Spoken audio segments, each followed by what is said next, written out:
সমগ্ৰ ৰাজ্যখনৰ লগতে বৃহস্পতিবাৰে ওদালগুৰি জিলাৰ খৈৰাবাৰীতো অৰুণোদয় 3.0ৰ শুভাৰম্ভ কৰা হয়। লাইভ ষ্ট্ৰিমিঙৰ জৰিয়তে এই আঁচনিৰ শুভাৰম্ভ কৰে মুখ্যমন্ত্ৰী ডক্টৰ হিমন্ত বিশ্ব শৰ্মাই।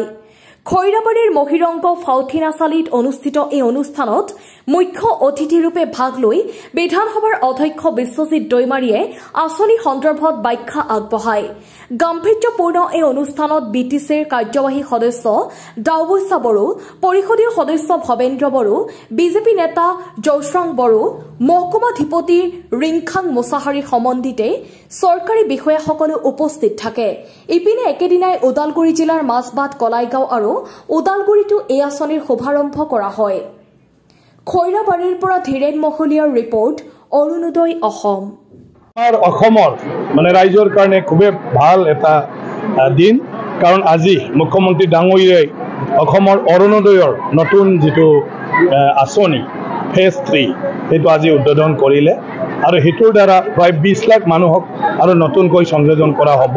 গতিকে বহুত দুখীয়া পৰিয়ালৰ মানুহে সেইটোৰ দ্বাৰা উপকৃত হ'ব আৰু সহজভাৱে যিসকলৰ ৰেচন কাৰ্ড আছে তেওঁলোকে সবে এপ্লাই কৰিব পাৰিব। আগৰ ক্ৰাইটেৰিয়াই অলপ মানে ইয়াত মানে সংযোজন কৰিছে যে পুৰণাখিনিও এতিয়া নতুনকৈ এপ্লাই কৰিব লাগিব।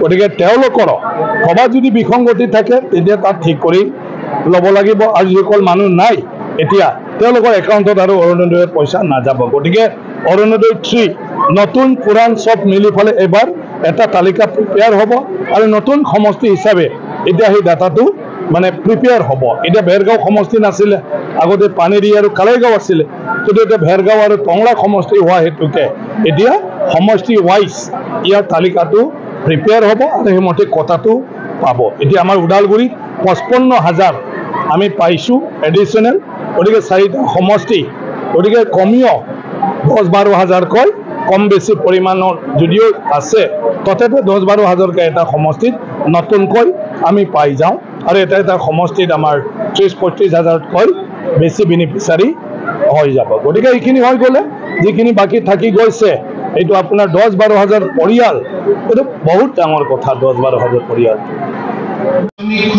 অষ্টাদশ মুকুতাৰ উন্নয়নীমালাৰ সবাতোকৈ আকৰ্ষণীয় মুকুতা হ'ব। পবিত্ৰ সদনৰ মজিয়াত ঘোষণা কৰা সকলো আঁচনিৰ ভিতৰত এই আঁচনিখনে হ'ব সবাতোকৈ শক্তিশালী আঁচনি। এই ধৰণে 2020-21 চনত মই অৰুণোদয় আঁচনিখনৰ কথা বৰ্ণনা কৰিছিলোঁ।